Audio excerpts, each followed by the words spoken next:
In this video, I'm going to show you how to get a YouTube TV free trial with Amazon Prime, if such an offer is available. Occasionally, YouTube TV partners with Amazon Prime to provide exclusive promotions such as extended free trials or discounts for Prime members.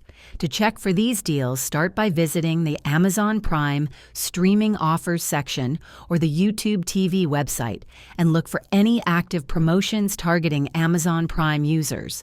You may also find these offers in your Amazon account under Prime Benefits or through promotional emails from Amazon.